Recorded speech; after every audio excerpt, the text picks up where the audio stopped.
대한가정의학회의 김영식 교수님을 모시겠습니다.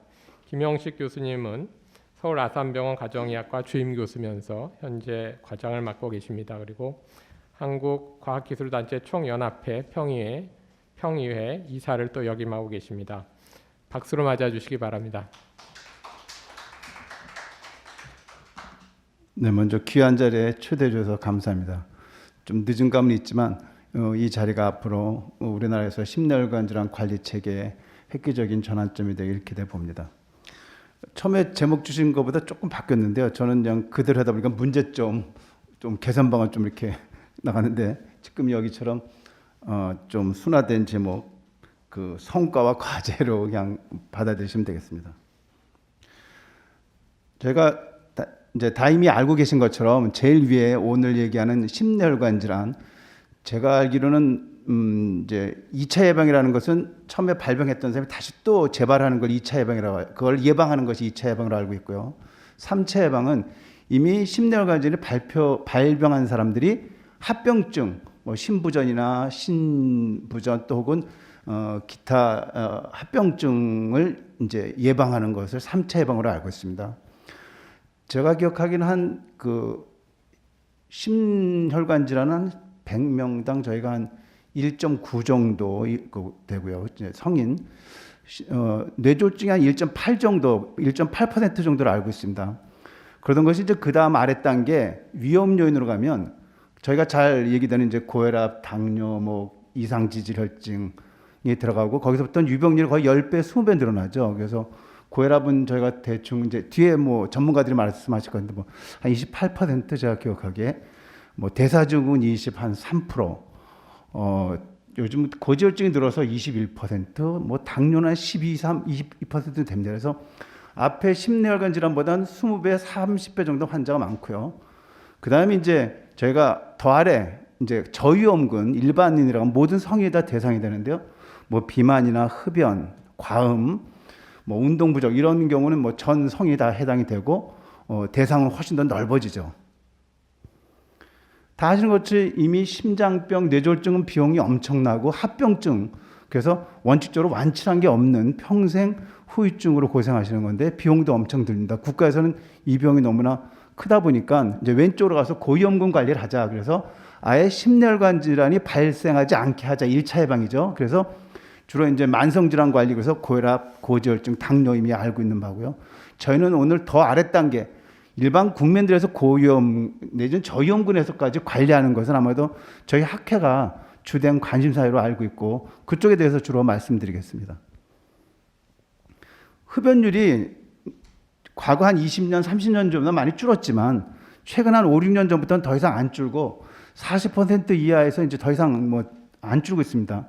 여성은 오히려 다소 좀 늘고 있어요. 그래서 아직도 흡연도 좀 더 금연 정책이 더 강화돼야 되겠다는 게 저희 학회 의견입니다. 음주는 뭐 저희 자료처럼 남성의 음주는 뭐 거의 줄지 않고 있습니다. 뭐 조금 줄는 듯하고 여성은 또 오히려 젊은 층에서 특히 늘고 있습니다. 그래서 이 음주에 대한 대책도 국가 차원에서 더욱더 강화해야 될 것 같고요. 비만은 뭐 여성은 그대로 있지만 남성은 저희 보시면 19세 이상 성인에서 무려 43%까지 늘어서 뭐 예측컨대 지금 미국처럼 우리나라도 지금처럼 놔두면 계속 늘지 않을까. 그래서 비만은 더 이상 개인의 어떤 미용이나 무슨 이 체형에다 둘 게 아니라 질환 차원에서 국가가 다 다뤄야 된다는 게 저희 학회의 주장입니다. 그런데 또 오히려 운동은 더 줄고 있습니다.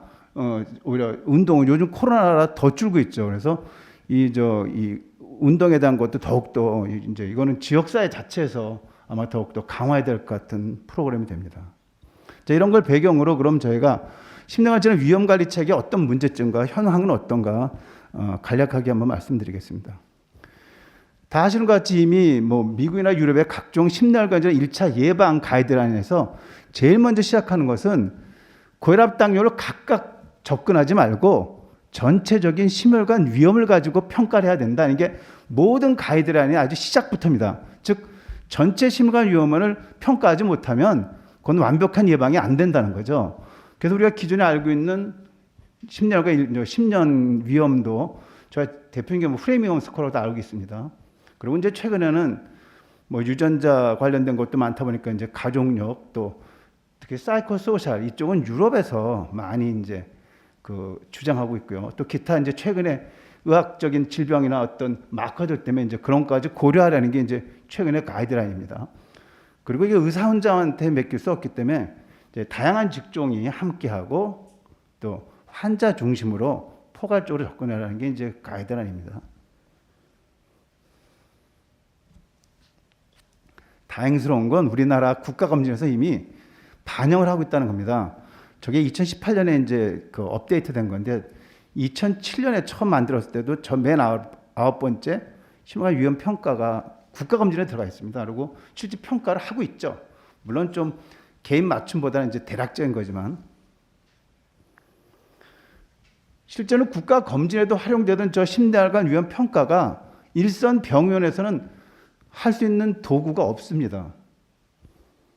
너무나 아이러니입니다. 국가검진에는 있는데 일선 병원에서는 전혀 쓸 수 있는 도구가 없고요. 저희 학회에서는 2011년부터 이제 이 예방 프로젝트를 하면서 학회 나름대로 이제 국내의 지침을 저희가 이제 망라했고 이제 이렇게 13년에 가이드라인을 개발했습니다. 그래서 업데이트도 했고요. 그래서 저희 학회에서는 그 프로그램도 개발했습니다.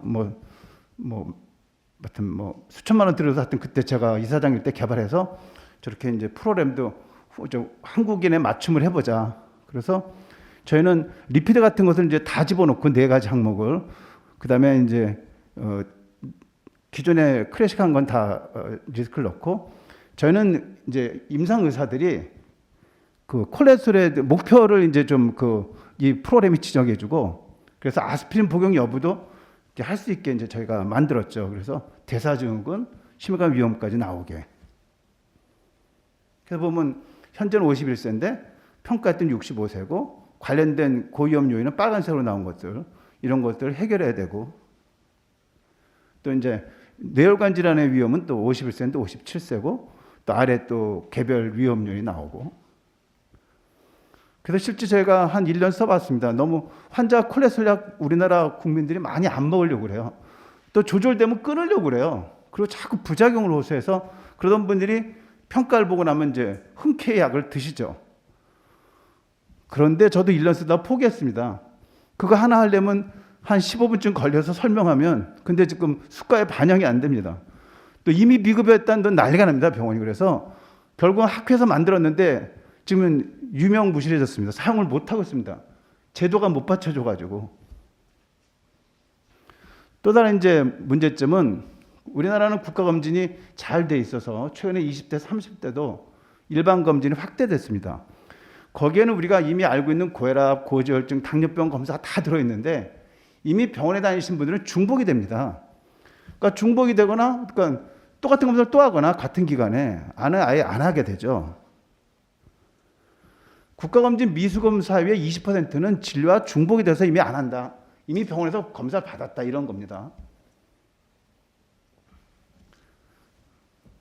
그 다음에 이제 그 가이드라인에서도 지금 좀 그 위험 인자에 대해서 중재를 하는데 이제 어떤 이게 흡연을 끊고 또 체중을 조절한다는 것들은 이게 비헤비어럴 체인지가 쉽지 않습니다. 그래서 그런 거에 대한 것도 교육을 시키고 또 정신사회적인 요인은 더욱더 어려우니까 또 이제 교육을 시키고 이렇게 해서 환자 교육도 잘 시켜야 되는데 의사들도 미리 교육시키고 이런 게 있습니다. 그래서 잠시 그거에 대해서 말씀드리겠습니다. 여기 보면 이제 권고사항에 인지행동 치료도 준비해서 의사들이 필요하면 해라. 그리고 혼자 하지 말고 다 여러 직종의 전문가들이 모여서 하고 특히 정신사회적인 요인의 경우는 더욱더 잘 관리를 해라. 그래야 생활습관이 개선이 된다. 이제 이런 거고요. 주로 유럽 쪽에서는 이쪽에 많이 강화되어 있습니다. 미국 쪽 가이드라인보다는. 그리고 왜 그게 중요하냐면 여기 보시는 것처럼 심장병이든 고혈압이든 또 당뇨든 비만이든 우울증이 있으면 적게는 1.12배에서 많게는 심장병은 2배나 많죠. 그런데 불안증과 우울증이 같이 있으면 2.3배로 더 늘어납니다. 그래서 이런 불안 우울증이 갖고 있는 환자들은 고혈압, 당뇨 이런 것들이 조절 안 될 뿐 아니라 비만도 어렵고 아울러서 심장병도 더 잘 생기고 관리가 안 된다는 거죠. 그래서 정신사회적인 접근이 중요하다는 근거가 되고요. 그래서 이제 이런 정신사회적인 요인도 적극적으로 하고 안 되면 정신과 상담까지 의뢰해라, 이런 거가 되겠습니다. 2018년에 이제 국가검진 매뉴얼을 보면 다행스럽게 앞에서 말하는 요인들이 다 들어 있습니다. 금연 상담, 절주 상담, 또 운동, 영양, 비만, 우울증까지.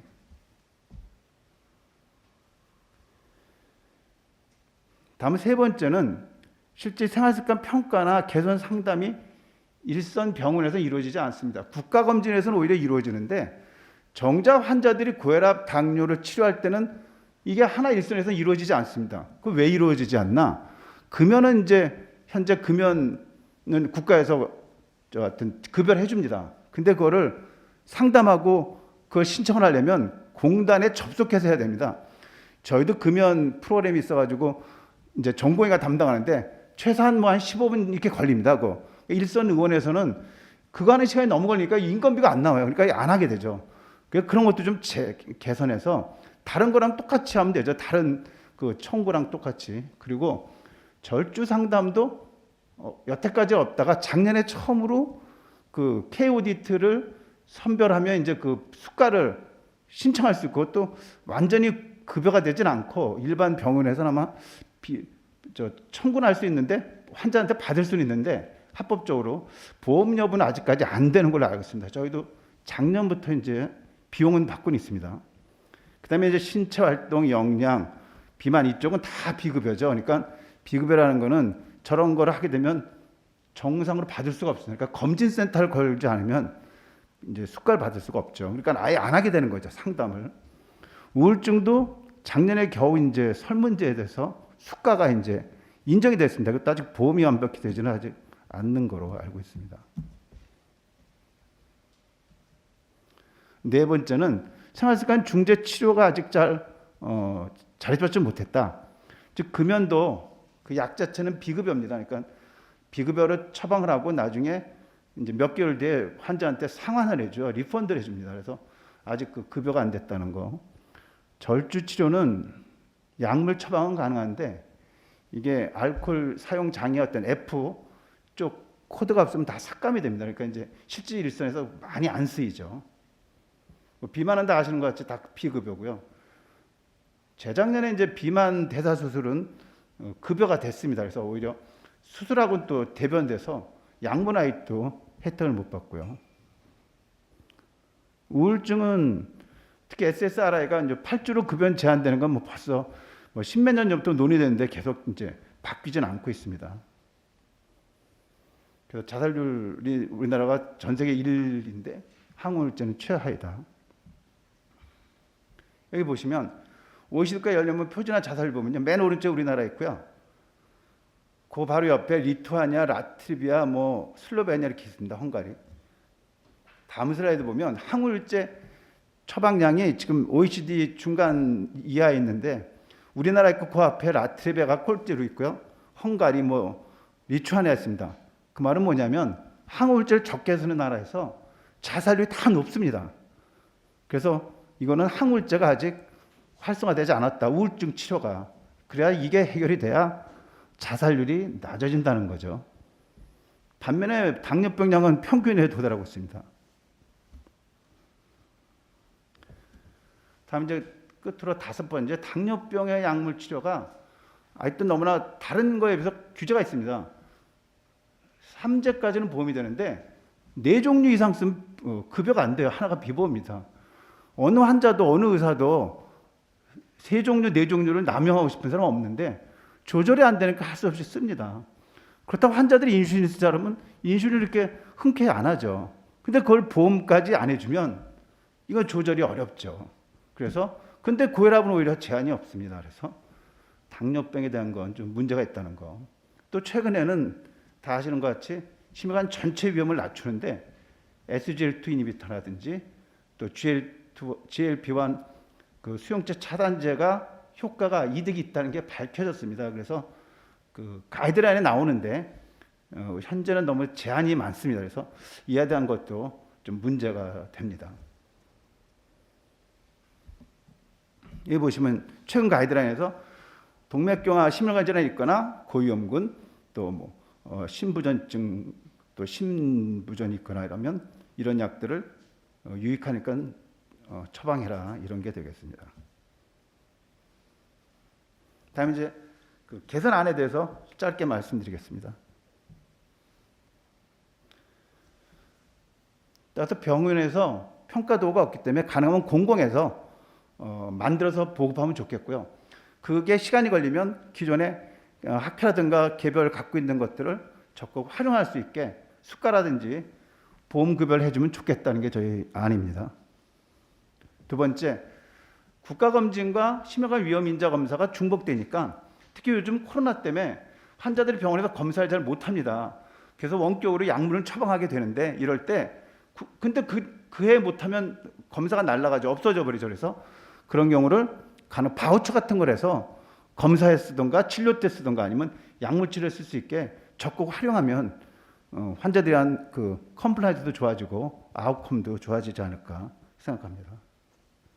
세 번째, 생활습관 평가나 개선 상담이 이루어지지 않는데 그러기 위해서는 금연 상담의 절차를 좀 개선해서 좀 편하게 해주는 거죠. 이건 골탕 먹이는 게 아니고 편하게 해주고 그다음에 나머지 뭐 운동, 영양, 비만에 대한 것도 가능하면 이제는 좀 그 상담할 수 있게 의사가 어떤 수가라든가 이런 걸 고려해봐야 되지 않을까 이렇게 제안해 드립니다. 그다음에 실제 생활 습관을 중지하는 치료가 활성화되지 않았습니다. 모두에서 말씀드렸는데 금연 치료가 아래 그 세 가지 치료법들이 보험이 안 됩니다. 다 비보험을 하고 나중에 비용을 돌려주지 말고 처음부터 보험을 해서 일반 진료에 포함시켜 버리면 더 관리가 잘 되지 않을까 이런 게 저희들의 제안입니다. 그다음에 또 절주에 대한 것도 항가혈망제가 있는데 굳이 그 알코올 사용 장애라는 코드나 알코올 금단 증상 같은 걸 넣어야 보험하지 말고 뭐 알코올성 간질환인가 혹은 심혈관 위험이 동반된 과음자 이렇게 좀 확대하면 훨씬 이쪽도 치료가 활성화돼서 이 절주에 도움이 될 수 있습니다. 비만은 지금 보험이 안 되는 거를 조금은 대상을 뭐 규정한다든지 고도비원이라든지 혹은 또 일부 약제를 향정이 아닌 약들부터 먼저 좀 보험 적용한다는가 해서 대부분 비만 환자들이 생각보다 경제력이 높지 않습니다. 그래서 단계별로 또 뭐 일정 기간 보험을 적용하는 것이 좋지 않을까 제안해 봅니다. 그다음 이제 우울증은 가능하면 이제 제한을 좀 풀어달라는 게 저희 학회 의견이고요. 당뇨병도 4제 이상에 상관없이 고혈압처럼 제한을 풀어서 의사의 진료 영역에 맡기는 게 좋을 것 같습니다. 그리고 최근에 이제 새로운 그런 당뇨 약제에 대한 것도 가능하면 좀 급여를 좀 자율성에 맡겼으면 하는 게 저희의 제안입니다. 요약은 다 말씀드린 거라서 그냥 따로 안 하고 넘어가겠습니다. 네, 감사합니다.